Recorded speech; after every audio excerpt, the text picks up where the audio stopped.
오늘 주신 하나님 말씀 마태복음 26장 17절에서 35절 말씀 한 절씩 교도하겠습니다. 무교절의 첫날에 제자들이 예수께 나와 가로되 유월절 잡수실 것을 우리가 어디서 예비하기를 원하시나이까? 가라사대 성한 아무에게 가서 이르되 선생님 말씀이 내 때가 가까웠으니 내 제자들과 함께 유월절을 내 집에서 지키겠다 하시더라 하라 하신대. 제자들이 예수의 시키신 대로 하여 유월절을 예비하였더라. 저물 때에 예수께서 12 제자와 함께 앉으셨더니 저희가 먹을 때에 이르시되 내가 진실로 너희에게 이르노니 너희 중에 한 사람이 나를 팔리라 하시니 저희가 심히 근심하여 각각 여짜오되 주여 내니까? 대답하여 가라사대 나와 함께 그릇에 손을 넣는 그가 나를 팔리라. 인자는 자기에게 대하여 기록된 대로 가거니와 인자를 파는 그 사람에게는 화가 있으리로다. 그 사람은 차라리 나지 아니하였다면 제게 좋을 뻔하였느니라. 예수를 파는 유다가 대답하여 가로되 라삐여 내니까? 대답하시되 네가 말하였도다 하시니라. 저희가 먹을 때에 예수께서 떡을 가지사 축복하시고 떼어 제자들을 주시며 가라사대 받아 먹으라. 이것이 내 몸이니라 하시고 또 잔을 가지사 사례하시고 저희에게 주시며 가라사대 너희가 다 이것을 마시라. 이것은 죄 사함을 얻게 하려고 많은 사람을 위하여 흘리는 바 나의 피 곧 언약의 피니라. 그러나 너희에게 이르노니 내가 포도나무에서 난 것을 이제부터 내 아버지 나라에서 새 것으로 너희와 함께 마시는 날까지 마시지 아니하리라 하시니라. 이에 저희가 찬미하고 감람산으로 나아가니라. 때 예수께서 제자들에게 이르시되 오늘 밤에 너희가 다 나를 버리리라. 기록된 바 내가 목자를 치리니 양의 떼가 흩어지리라 하였느니라. 그러나 내가 살아난 후에 너희보다 먼저 갈릴리로 가리라. 베드로가 대답하여 가로되 다 주를 버릴지라도 나는 언제든지 버리지 않겠나이다. 예수께서 가라사대 내가 진실로 내게 이르노니 오늘 밤 다 굴기 전에 네가 3번 나를 부인하리라. 함께 보겠습니다. 베드로가 가로되 내가 주와 함께 죽을지언정 주를 부인하지 않겠나이다 하고 모든 제자도 이와 같이 말하니라. 아멘. 여러분, 배신이 무엇입니까? 배신은 믿음을 등지는 것이죠. 왕권의 찬탈을 위해 아비를 죽이거나 부부간의 암묵적인 약속을 깨어버리고 바람을 피우는 것이거나 친구의 적의 편의 자리로 옮기는 이런 행위들도 배신이라 볼 수 있겠습니다. 주로 배신은 자신이 도와준 사람이 도움을 받은 것에 대한 그 고마움이 아니라 정반대의 형태로 그 답을 주는 의롭지 못한 그런 모습을 배신이라 볼 수 있겠죠. 혹시 성도님들 가운데 배신을 경험하신 일이 있으십니까? 철석같이 믿고 있던 사람에게 배신을 당했을 때의 그 아픔은 너무 클 것입니다. 특별히 많은 사랑을 주었던 사람으로부터 배신을 당하게 되면 평생의 상처로 남기도 하죠. 배신의 경험을 떠올려 보면은 분노가 치밀었던 것을 기억할 것입니다. 밤잠을 설치기도 하고 계속되는 아픔과 괴로움 때문에 병이 들기도 하죠. 결국에는 내 눈에 흙이 들어가기 전까지는 절대로 용서하지 못한다. 그렇게 인생을 살아가는 사람도 많은 것 같습니다. 그런데 혹시 내가 누군가로부터 배신을 당했다라는 말이 아니라 내가 배신을 했다라는 말을 하는 사람을 들어보셨습니까? 배신을 당한 그 상처에 대한 이야기는 많이 우리가 듣지만 자신이 남을 배신했다, 그래서 내가 그 사람에게 상처를 줬다, 이런 고백들은 별로 들어보지 못하는 것 같습니다. 분명 배신을 당했다면 배신을 한 사람이 있는 것이 당연한데 세상에는 배신을 당한 사람은 차고 넘치는데 배신을 한 사람은 그리 많은 것 같지 않습니다. 마태복음 7장 3절 말씀에 어찌하여 형제의 눈 속에 있는 티는 보고 내 눈 속에 있는 들보는 깨닫지 못하느냐. 우리가 이 말씀을 마음에 묵상하면서 살아간다면 배신의 아픔을 주거나 받는 일이 많이 줄어들지 않을까 생각해 봅니다. 참으로 인간은 연약한 것 같습니다. 참 빛이시고 참 진리가 되시는 하나님의 아들 예수님과 함께 동고동락하면서 수많은 이적과 기적을 경험하고도 그렇게 또한 수많은 하늘에 속한 말씀을 예수님으로부터 직접 들었던 제자들마저도 예수님을 배신하게 된다는 말씀을 오늘 성경에서 이야기하고 있습니다. 그렇다면 하물며 연약한 우리들은 어떻게 해야겠습니까? 오늘 본문을 보면 예수님께서는 이제 마지막 제자들과의 시간을 보내고자 하십니다. 17절, 18절에서 특별히 18절 말씀을 보면 예수님께서는 자신의 때, 즉 십자가의 때가 가까이 왔음을 알고 계셨던 것이죠. 내 때가 가까이 왔다라는 말은 십자가의 때를 말합니다. 임박한 죽음의 때를 말씀하고 있습니다.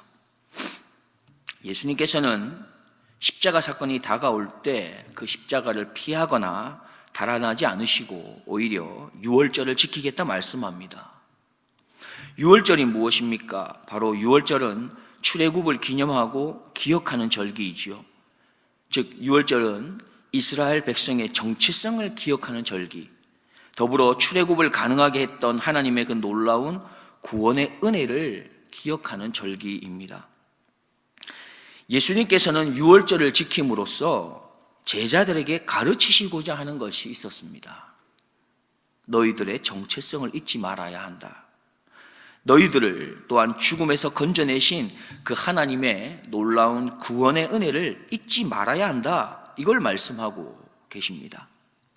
예수님께서는 유월절날 식사의 자리에서 제자들에게 자신의 몸과 피를 상징하는 떡과 잔을 나누시면서 유월절의 의미를 그대로 성만찬의 의미에 담아서 전하십니다. 그리고 지금까지 우리에게도 성만찬을 통해 우리의 정체성이 무엇인지 기억하게 하시며 죽음을 뛰어넘게 하신 그 어린 양을 기억하며 동일하게 예수님의 십자가를 통해 우리가 하나님의 놀라운 구원의 은혜 안에 있게 됨을 기억하라 말씀합니다.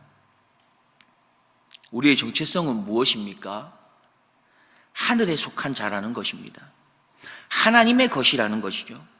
하나님의 백성이라 말씀합니다. 우리가 받은 구원의 은혜는 예수님께서 십자가에서 생명으로 값을 주고 사신 것이다 말씀합니다.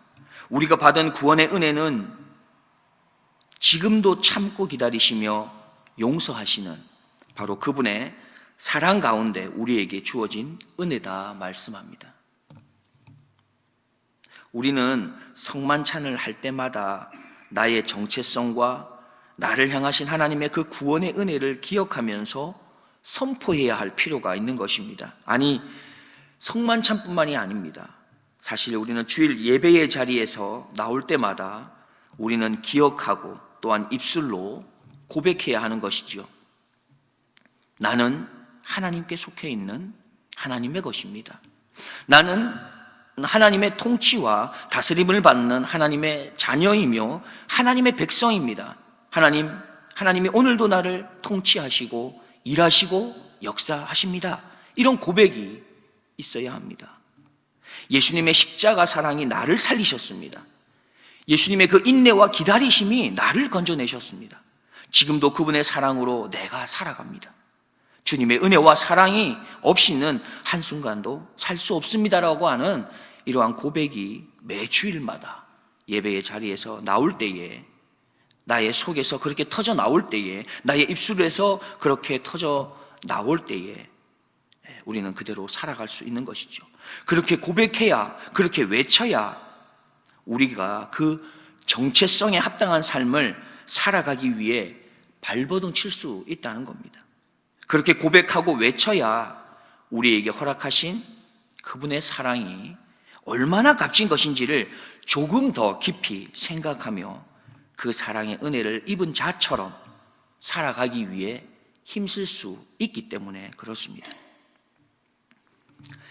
이같이 지금 예수님께서 제자들과 함께 하는 유월절 식사의 자리는 너무나 중요한 자리입니다. 그런데 예수님께서는 그 자리에서 조금은 당혹스럽게 만드시는 것 같습니다. 21절 22절입니다. 저희가 먹을 때 이르시되 내가 진실로 너에게 이르노니 너희 중에 한 사람이 나를 팔리라 하시니 저희가 심히 근심하여 각각 여짜오되 주여 내니까 합니다. 예수님께서 지금까지는 사실 간접적으로 자신이 가야 하는 그 십자가의 길을 나타내셨다면 이제는 아주 구체적으로 자신이 어떠한 길로 나가시는지 분명히 드러내고 계십니다. 지금 이 자리에 있는 자 중에 한 사람이 나를 팔 것이다 말씀하죠. 너희 중에 나를 배신할 자들이 있다 말씀하십니다. 그러자 제자들은 어떻게 했다고 말씀합니까? 근심했다 말씀합니다. 세번역 성경으로 보면은 걱정이라고 표현하고 있고요. 영어 성경 NIV를 보면은 sad라고 표현하고 있습니다. 사실 우리가 조금만 생각해 보면은 제자들이 근심, 걱정 이러한 것보다는 사실 당황스러웠다라고 표현하는 것이 더 적절해 보지 않으십니까? 그런데 꼭 그들의 속 마음이 들키기라도 한 듯이 근심하고 걱정하고 슬퍼했다라고 표현하고 있는 것입니다. 제자들이 조금이라도 예수님을 배신할 생각이 없었더라면 예수님께서 너희 중에 한 사람이 나를 팔리라 말씀할 때에 깜짝 놀라면서 그냥 당황스러워해야 되는 게 아니겠습니까? 그러나 제자들은 예수님과 3년 동안 함께 있으면서 적어도 한 번쯤은 예수님과 이렇게 계속해서 함께하는 것이 정말 괜찮은 것일까? 라고 생각을 했던 것일 겁니다. 그래서 혹 그러한 자신의 속마음이 들키기라도 한 것은 아닌가 하며 놀라며 근심, 걱정했던 것이죠. 제자들이 예수님을 떠날 생각을 했다는 것은 무엇을 말씀하는 겁니까? 예수님께서 가시는 그 길이 자신들이 생각하고 있는 그 길과 무엇인가 같지 않다고 여겨졌기 때문일 것입니다. 그들은 예수님과 함께 새로운 세상을 만들 수 있을 것이라고 기대했을 겁니다. 불의한 권세를 무너뜨리고 나름의 영향력을 행사하는 자리에서 자신이 생각하는 꿈을 펼치고 싶었을 겁니다. 그래서 모든 것을 포기하고 예수님을 따랐던 것입니다. 그리고 아직까지도 그들은 자신이 생각하는 그 꿈을 가지고 예수님과 함께하고 있는 것이죠. 우리들은 어떻습니까? 제자들과 비슷한 생각으로 혹 예수님을 따르고 있지는 않습니까? 예수님을 통해서 내가 생각하는 그 무엇을 얻을 수 있고 내가 생각하는 그 무엇을 이룰 수 있다고 생각해서 예수님과 함께하고 있지는 않습니까? 예수님께서 우리에게 보여주신 길은 십자가의 길이며 그 십자가의 길 이후에 얻게 되는 부활의 길입니다. 지금 그 길을 제자들에게 보여주기 위해 먼저 십자가의 길을 마다하지 않고 묵묵히 걸어가십니다. 예수님께서는 자신이 걸어가실 그 십자가의 길을 말씀하시면서 그때 제자들은 어떻게 예수님의 옆에서 함께 걸어가게 될지를 보여주십니다.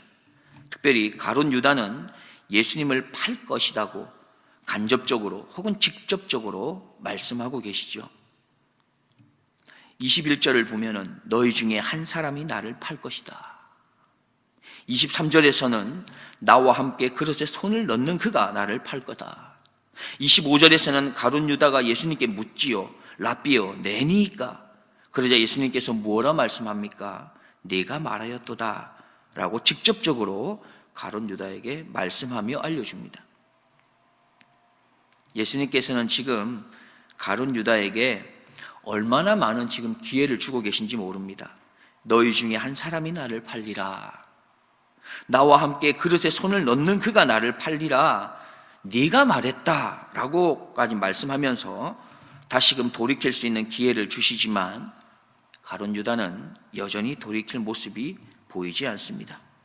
그리고 마침내 자신의 몸과 피를 상징하는 떡과 잔을 나누시면서까지 가룟 유다에게 회개할 기회를 주고 계시지만 유다는 끝내 예수님께서 주시는 그 기회에 마음을 돌이키지 못합니다. 예수님께서는 떡과 잔을 나눈 후에 이제 감람산으로 향하시지요. 그리고 그곳에서 오늘 밤에 너희가 다 나를 버릴 것이다 말씀합니다. 그때 베드로는 호언장담합니다. 다 주를 버릴지라도 나는 언제든지 버리지 않겠나이다. 용기만 앞서서 큰 소리 치고 있는 베드로를 향해서 불쌍하게 여기시며 다시 한번 예수님께서 차분하게 말씀하십니다.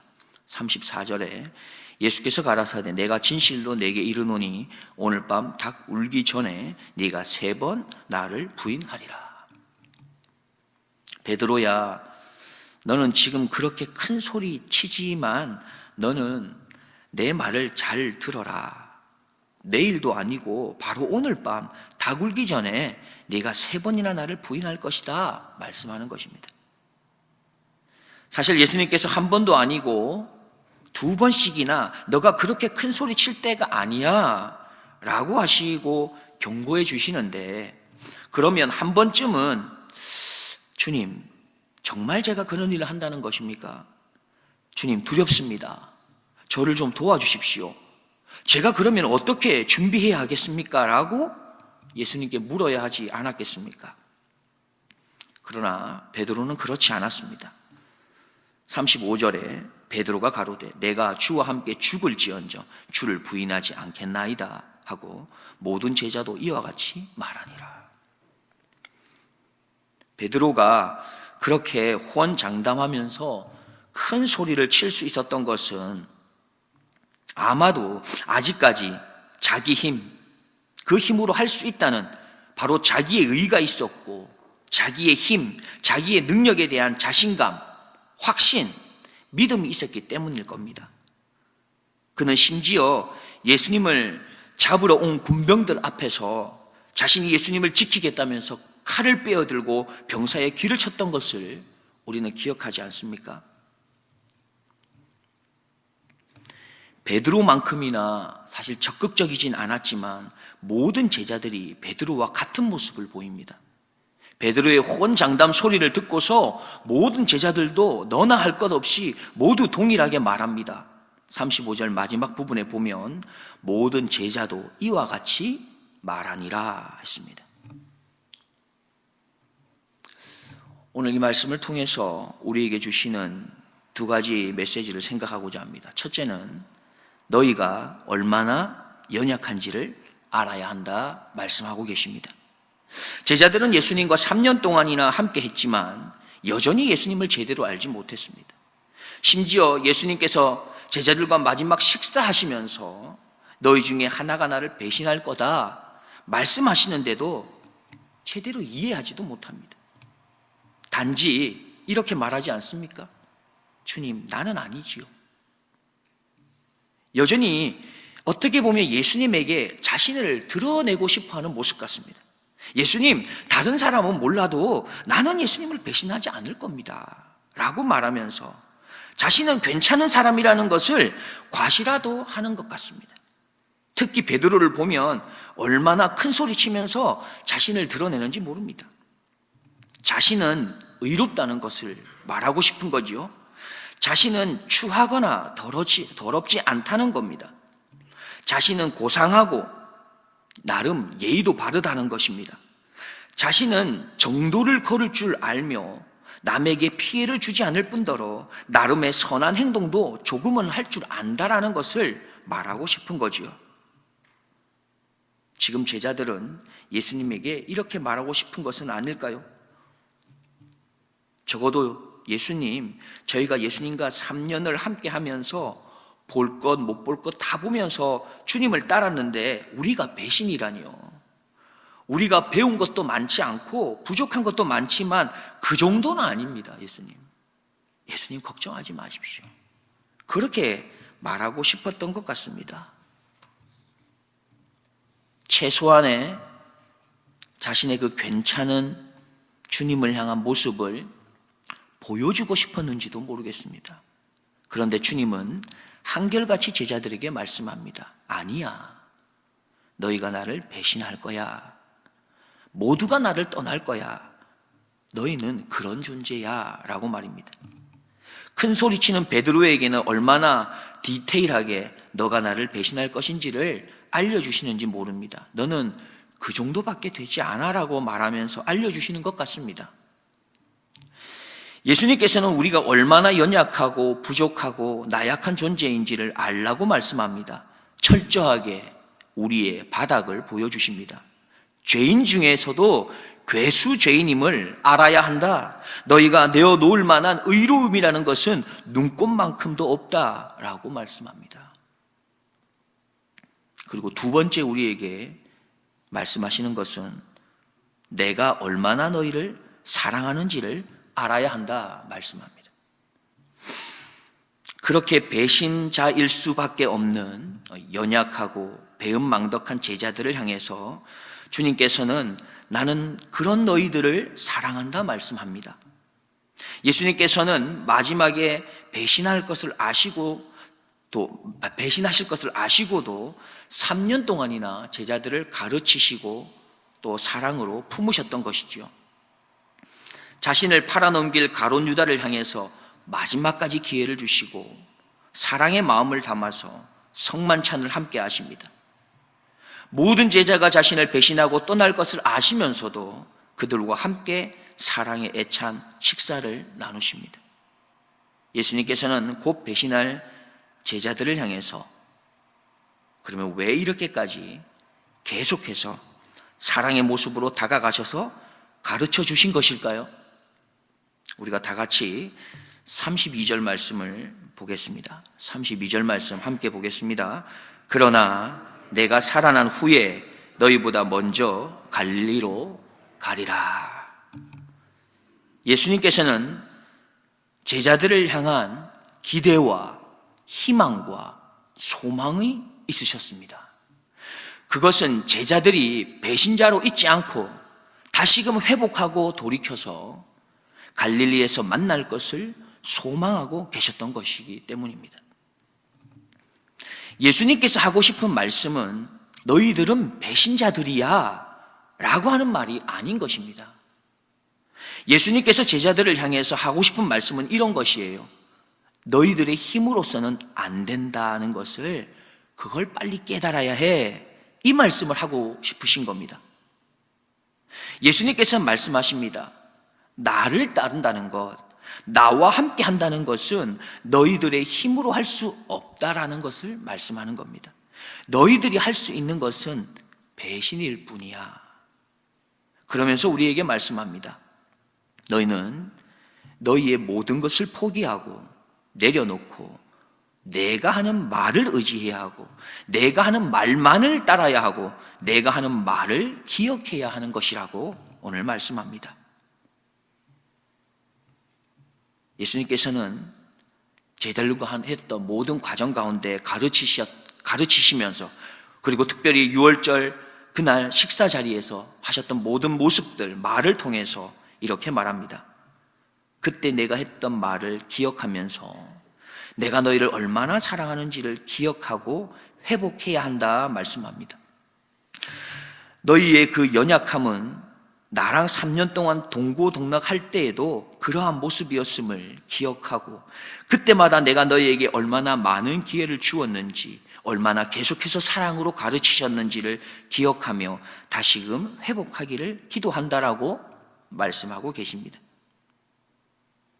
그러면서 혹 너희가 성숙하거든, 혹 너희가 조금 더 믿음이 자라가거든, 혹 너희가 제자로서의 아름다운 모습을 회복해 나가거든, 그때 나처럼 너희들도 너희 주변에 있는 너희의 제자들을, 그 연약한 지체들을 향해서 한 번 더 용서하고 한 번 더 기다려주며 한 번 더 참아주며 그렇게 사랑하는 것에 힘쓰기를 기도한다라고 주님이 말씀하고 계십니다.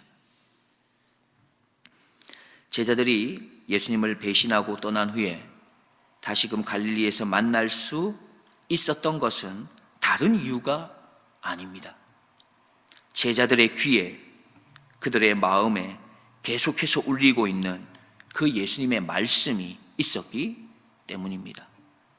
그분의 사랑의 말씀이 결국 우리의 연약함을 채우고 우리를 주님의 제자의 길로 인도하는 것입니다.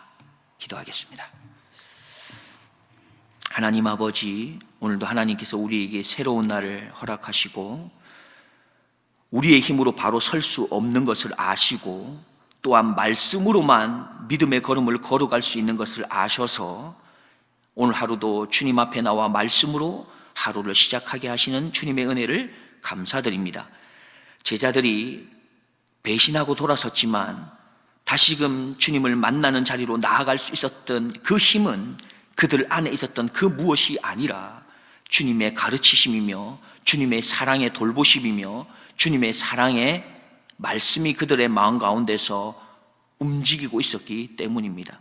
원하옵기는 하나님, 우리도 다른 그 무엇이 우리의 신앙을 지탱하는 것이 아니라 주의 말씀이 내 귀에서, 내 마음속에서, 내 삶에서 계속해서 역사하고 움직이고 살아낼 때에 그것이 우리를 주님 앞으로 마지막까지 인도하는 믿음의 강한 힘으로 붙들 줄로 믿습니다. 원하옵기는 사순절 기간 동안 특별히 말씀을 가까이 하며 그 말씀이 나를 어떻게 인도하고 믿음으로 살아내게 하는지를 바라보며 걸어갈 수 있는 우리 모두가 되게 도와 주옵소서.